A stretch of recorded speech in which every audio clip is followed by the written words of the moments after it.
C'est une joie pour moi d'avoir été appelé par la Conférence des évêques de France à servir comme directeur du service national pour l'unité des chrétiens, service qui existe pour aider l'Église en France et les évêques et chacun des diocèses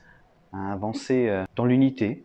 avec les frères et sœurs chrétiens des autres églises. J'arrive à ce poste à un moment où nous débutons le premier de 5 moments dans l'année, des temps ou des moments liturgiques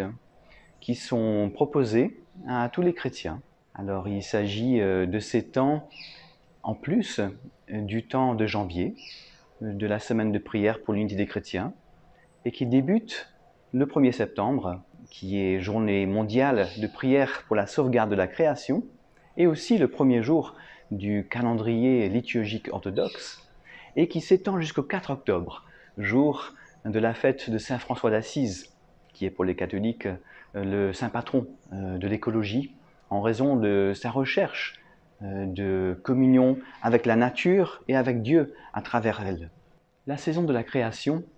est l'occasion pour nous, personnellement, en famille, en paroisse, entre églises et dans les structures éducatives, de mieux comprendre les enjeux autour de la création,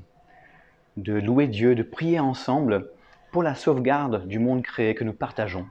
Le thème pour le temps pour la création 2021 est « Une maison pour tous », point d'interrogation, renouvellement de l'oikos de Dieu, la maison de Dieu, qui est une façon de désigner le monde créé que nous habitons. Pendant ces 5 semaines, du 1er septembre au 5 octobre, des centaines de milliers de chrétiens du monde entier s'unissent et reconnaissent le besoin urgent de réparer notre relation avec la création,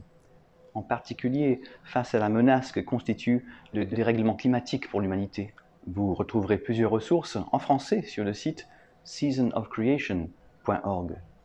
Je souhaite que cette saison de la création, avec les initiatives œcuméniques que l'on peut chacun vivre, puisse être l'occasion, tout en se rapprochant du Christ, de se rapprocher entre frères et sœurs des différentes églises aussi, tout en se rapprochant ensemble du Seigneur.